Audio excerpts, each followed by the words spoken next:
Assalamualaikum warahmatullahi wabarakatuh. Bismillahirrahmanirrahim. Mahkota seseorang adalah akalnya. Derajat seseorang adalah agamanya. Dan kehormatan seseorang adalah budi pekertinya. Jadi mahkota seseorang adalah akalnya. Mahkota itu kan di kepala, menjadi kebanggaan, sumber, simbol dari kesuksesan, keberhasilan. Dan itu kuncinya adalah akal.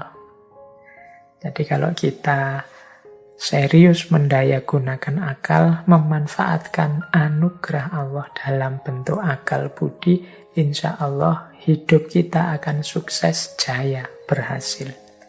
Makanya akal kita jadi mahkota. Mahkota seseorang adalah akalnya. Nah, yang selanjutnya derajat seseorang adalah agamanya. Dengan beragama, level atau derajat kita akan ada pada tempatnya.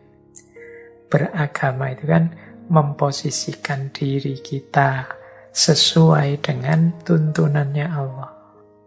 Baik sebagai hambanya maupun sebagai khalifahnya. Dengan kita menjalani, menetapi prinsip-prinsip dan ajaran agama, kita masih bermartabat sebagai manusia.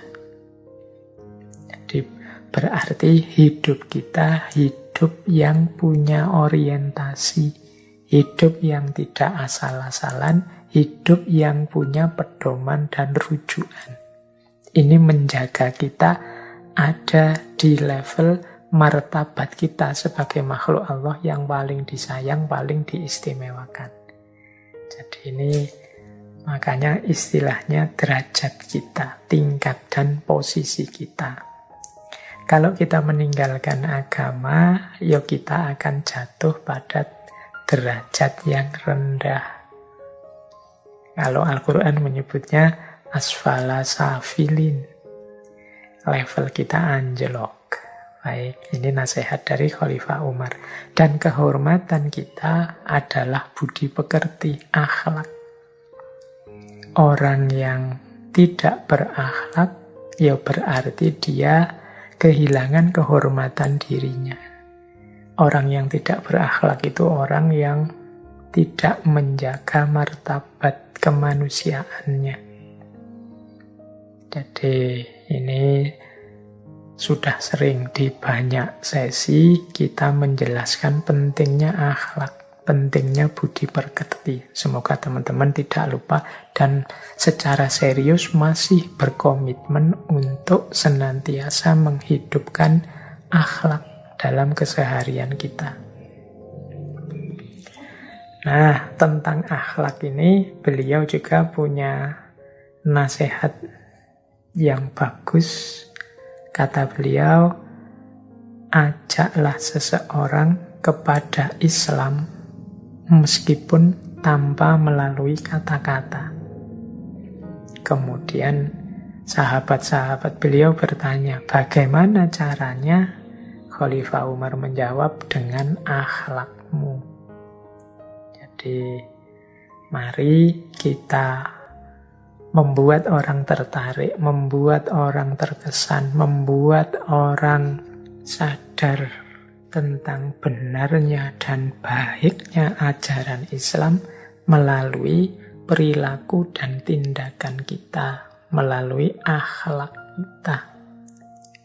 Tidak hanya melalui kata-kata. Karena justru yang pertama-tama dan banyak dilihat orang seperti apa sih Islam itu, ya pertama-tama perilaku kita. Ya kalau kita kan sering menyuruh Islam itu baik loh Pak secara ideal. Dalam Al-Quran, dalam hadis, prinsip-prinsip Islam itu luar biasa. Iya, kita yang sudah beriman ada dalam Islam itu sangat tahu bagaimana istimewa, bagaimana kebenaran, kebaikan Islam.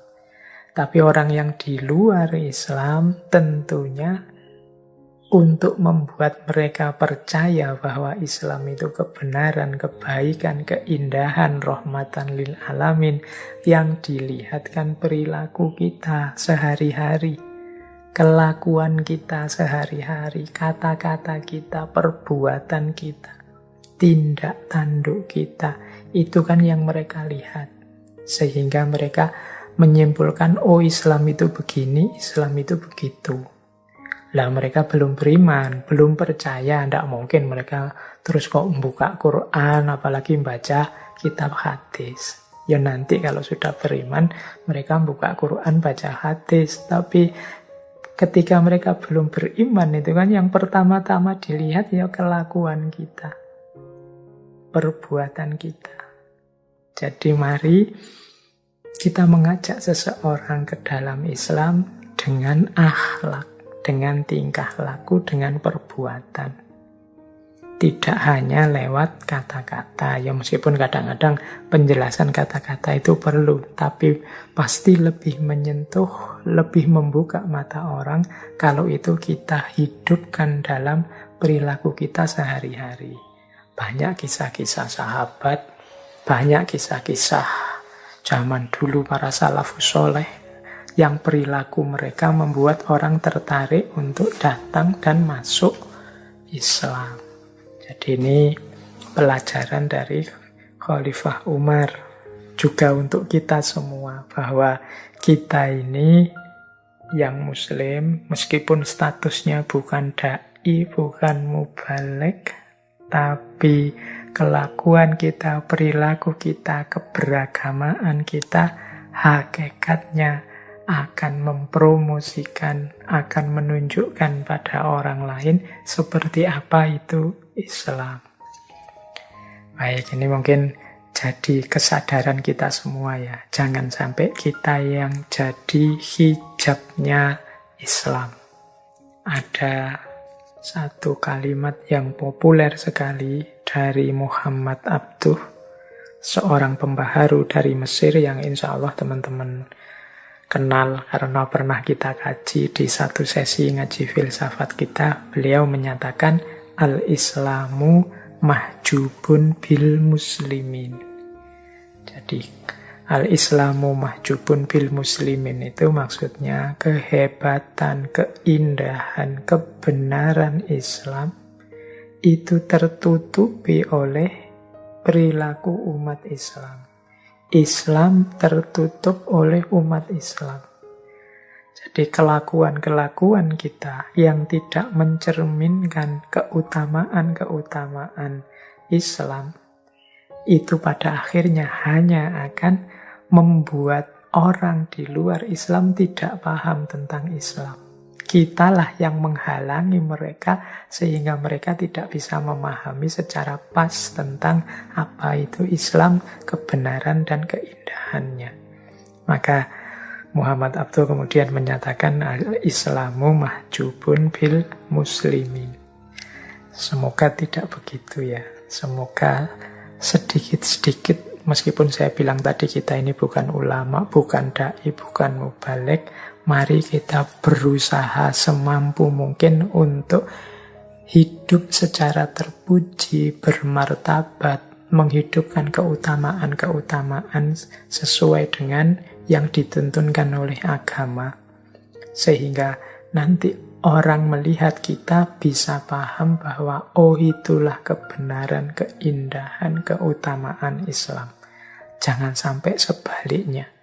Kelakuan-kelakuan merusak, kelakuan-kelakuan zalim, kelakuan-kelakuan menyakiti yang lain, menghancurkan harmoni hidup yang kita lakukan.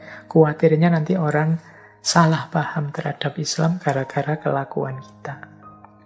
Maka tadi Khalifah Umar menasihati kita, ajaklah seseorang kepada Islam meskipun tanpa melalui kata-kata. Bagaimana caranya? Dengan akhlakmu. Baik, jadi ini dua pesan penting yang menurut saya harus sering kita ingat-ingat. Baik, sekarang kita masuk ke tema yang lain. hikmah yang lain yang berasal dari Khalifah Umar bin Khattab. Satu ketika beliau bilang seperti ini, ma ubali ala ayyi halin asbahtu, ala ma uhibbu au ala ma akrahu, wa dzalika li'anni la adril khaira fima uhibbu au fima akrahu. Ini kalau diartikan, saya tidak peduli kondisi apa yang menimpaku, yang terjadi denganku di satu pagi, di pagi hari. Apakah kondisi yang aku sukai ataukah kondisi yang aku benci? Karena aku tidak tahu mana yang baik, apakah ada dalam yang aku sukai ataukah yang aku benci. Jadi ini sebenarnya nasihat pada kita untuk tidak terlalu memanjakan anggapan-anggapan kita tentang apa yang kita senangi atau apa yang kita benci. Kadang-kadang dalam apa yang kita benci, di situ ada kebaikan-kebaikan. Dalam apa yang kita senangi, kita tidak sadar ada beberapa unsur keburukannya. Maka jangan terlalu dipedulikan kondisi batin kita tentang warna hidup kita atau tentang sesuatu, apakah itu kita sukai atau tidak. Suka dan tidak suka kita itu sering menipu. Orang itu kalau sedang seneng atau suka dengan sesuatu, itu kan rasanya yang dia senengi itu baik semua, jeleknya tidak kelihatan. Sebaliknya, orang kalau sudah tidak suka dengan seseorang atau sesuatu, ya rasanya sesuatu atau seseorang itu jelek semua, tidak ada baiknya. Kalau ada orang yang sedang senang, kemudian ditunjukkan, ini loh orang yang saya sukai, prestasinya ini. Nah, kalau ditunjukkan, lah kalau yang ini, kesalahan ini, kekeliruan ini, dia tetap tidak peduli. Pokoknya dia yakin yang disenangi itu baik. Sebaliknya juga begitu. Orang kalau sudah tidak senang, dia terus mendaftar, ini loh jeleknya orang yang tidak saya senangi ini. Dia salah di sini, keliru di sini, di sini. Kemudian orang mengingatkan, loh dia ada baiknya juga loh, ini. Dia tetap tidak akan peduli dengan kebaikan-kebaikan itu. Nah ini yang anggapan tentang ma'uhibbu wa ma'akrohu. Anggapan-anggapan kita itu jangan terlalu dimanjakan. Karena kita itu sering terdistraksi, sering tertipu oleh giringan rasa suka dan rasa benci. Maka gunakanlah standar-standar yang lebih objektif, tidak sekedar ma'uhibbu atau ma'akrohu. Jadi kebaikan, kebenaran, keindahan dengan standar-standar yang lebih universal, lebih paten. Jadi tidak sekedar mana yang aku suka dan mana yang aku benci. Siapa tahu sesuatu yang semula engkau benci, akhirnya engkau sayangi, atau sebaliknya siapa tahu yang semula engkau sayangi, kemudian entah karena peristiwa apa, kemudian engkau benci. Jangan lupa hati kita, kolbu kita itu suka terbolak-balik. Allah lah yang membolak-balik hati.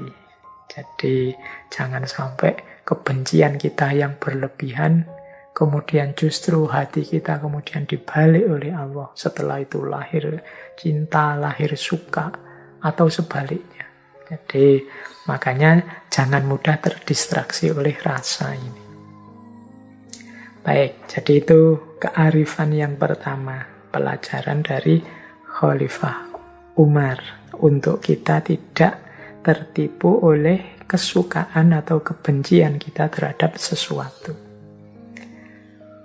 Kemudian beliau juga menasehati kita ala annad dunya baqa'uha qalilun wa azizuha dalilun, wa syababuha yahromu, wa hayyuha yamutu, fal mahruru man ihtarro biha.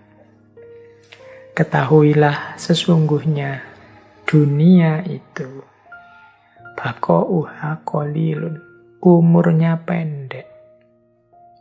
Wa azizuha dzalilun, kemuliaannya yang dianggap mulia oleh dunia itu biasanya dzalilun, rendah. Wa syababuha yahrumu, kemudaan, kekuatan, kejayaan pada akhirnya akan melapuk jadi tua. Wahayyuha yamutu, kehidupannya apapun jenis hidup di dalamnya akan berakhir kematian. Fal mahruru man ihtarro biha, maka sungguh tertipu orang yang terlena oleh dunia. Ini menasehati kita kalau tentang dunia itu jangan sampai segitunya deh. Jangan sampai seolah-olah kegagalan kita di dunia adalah kegagalan segalanya. Misalnya untuk hal duniawi kita mengusahakan apa, kok gagal, tidak sukses-sukses. Tentang hal duniawi kita mengupayakan apa, kok tidak beres-beres dan lain sebagainya. Jangan sampai kita putus asa karena dunia. Karena dunia itu sendiri sifatnya singkat, kemudian isinya remeh, rendah. Yang muda, yang kuat, yang jaya pun pada saatnya akan melapuk, turun tua. Yang hidup, yang bersemangat, yang bergairah pada saatnya juga akan mati. Jangan tertipu oleh dunia, jalani saja tanpa harus ada keterikatan-keterikatan, kecintaan-kecintaan yang menipu. Nah, ini nasihat beliau, biar kita tidak terjebak, terlena oleh dunia. Bukan berarti kayak tadi ya, tapi bukan berarti terus, kalau gitu akhirat saja Pak, enggak usah dunia, ya enggak begitu. Tapi kita ambil secukupnya yang tentang dunia, dan juga secukupnya yang tentang akhirat. Ini penyambung dengan nasihat yang sebelumnya. Baik, kita lanjutkan lagi. Nah, beliau juga menasehati kita seperti ini. Jangan berlebihan dalam mencintai sehingga menjadi keterikatan. Jangan pula berlebihan dalam membenci sehingga membawa kebinasaan. Bersabarlah, karena kesabaran adalah pilar keimanan. Jadi nasihat ini maksudnya seperti tadi di nasihat sebelumnya, bahwa apa yang kita sukai, apa yang kita benci, itu sekadarnya, sewajarnya, biasa saja, jangan berlebihan. Kalau kita sangat mencintai sesuatu, pada akhirnya berubah jadi keterikatan. Keterikatan ini pada akhirnya akan menyulitkan kita sendiri. Karena apa sih di dunia ini yang nanti tidak berpisah? Maka dalam Islam selalu dianjurkan satu-satunya keterikatan dalam hidup kita itu harusnya hanya Allah saja. Jangan pada yang lain. Tapi kadang-kadang kita tentang hal-hal duniawi atau sosok-sosok duniawi, orang lain, saudara kita, teman kita, pemimpin kita, dan macam-macam, ada yang kita cintai sangat berlebihan sehingga menghasilkan keterikatan. Kalau sudah keterikatan itu dia pasti akan menyulitkan kita sendiri, pasti akan menyusahkan kita sendiri. Karena hakikat cinta dunia itu pasti lapuk, pasti berpisah. Tidak ada yang sempurna. Nah, benci juga begitu. Kebencian-kebencian yang kita pupuk terhadap apapun yang duniawi pada akhirnya akan membinasakan kita sendiri. Jadi membawa kita pada kebinasaan diri kita. Jadi orang yang gembol kebencian dalam dirinya terus-menerus, dia sebenarnya sedang merusak dirinya sendiri. Maka sarannya Khalifah Umar apa? Yang paling utama adalah bersabarlah. Karena sabar itu adalah pilarnya keimanan.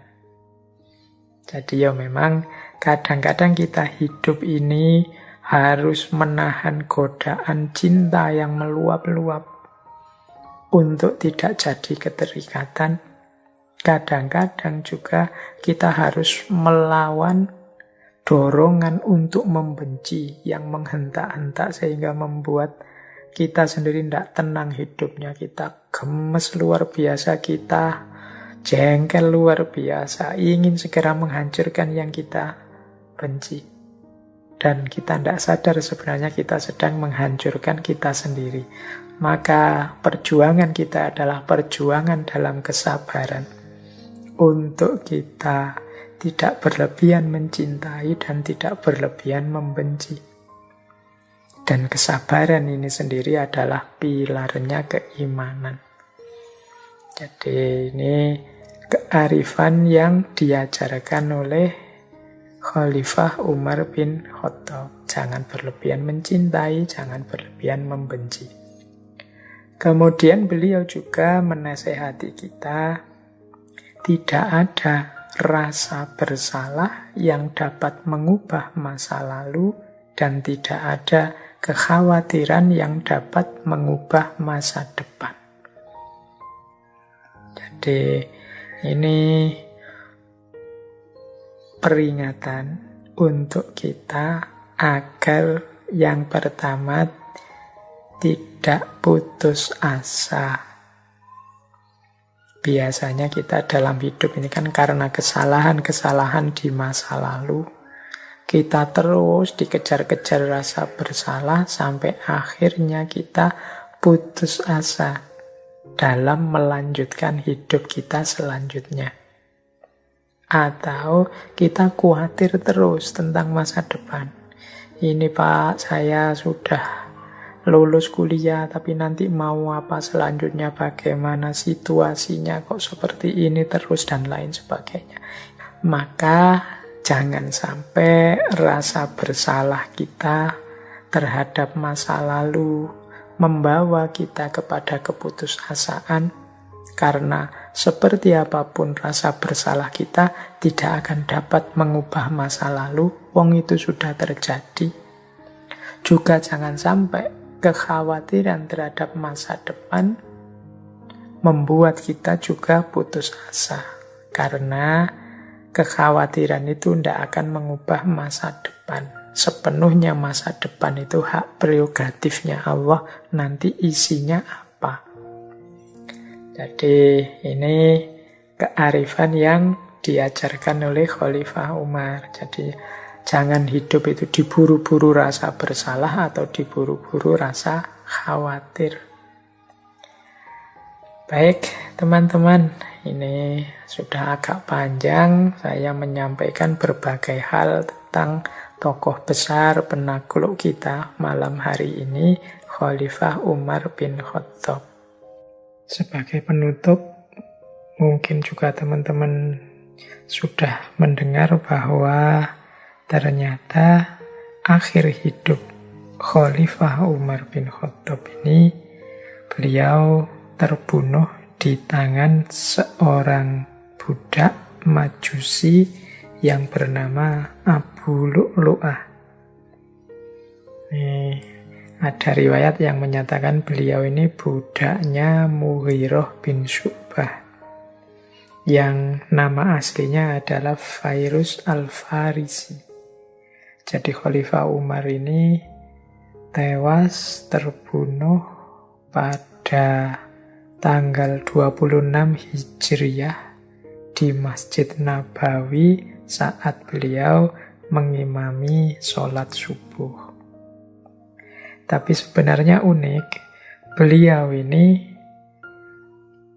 dikenal suka berdoa yang doanya itu berhubungan dengan akhir hidup beliau. Jadi beliau ini ada doa yang masyhur dari beliau, yang kalimatnya seperti ini. Allahumma rzuqni syahadatan fi sabilika waj'al mauti fi baladi rasulika sallallahu alaihi wasallam. Yang artinya, ya Allah, anugerahkanlah kepadaku mati syahid di jalanmu, dan jadikanlah kematianku di kota Rasulmu sallallahu alaihi wasallam. Ini kan doa ini unik, karena harusnya kalau memohon mati syahid, itu ya mudahnya ikut saja perang dengan pasukan yang sedang melakukan ekspansi kemana-mana. Tapi ini memohon mati syahid, tetapi meminta kematiannya di Madinah, di kota Rasul. Makanya ketika beliau berdoa seperti ini putri beliau heran, putri beliau Hafsah itu bertanya, wa anna yakunu hadza? Bagaimana yang seperti itu bisa terjadi, memohon syahid tapi di Madinatul Rasul, padahal kota Madinah sedang aman-amannya, sedang jaya-jayanya. Tapi Khalifah Umar menjawab, ya'tillahu bihi idza syaa. Allah akan mengabulkannya jika ia menghendaki. Dan akhirnya memang terkabul, beliau syahid, dan syahidnya di Madinah, bahkan di Masjid Nabawi.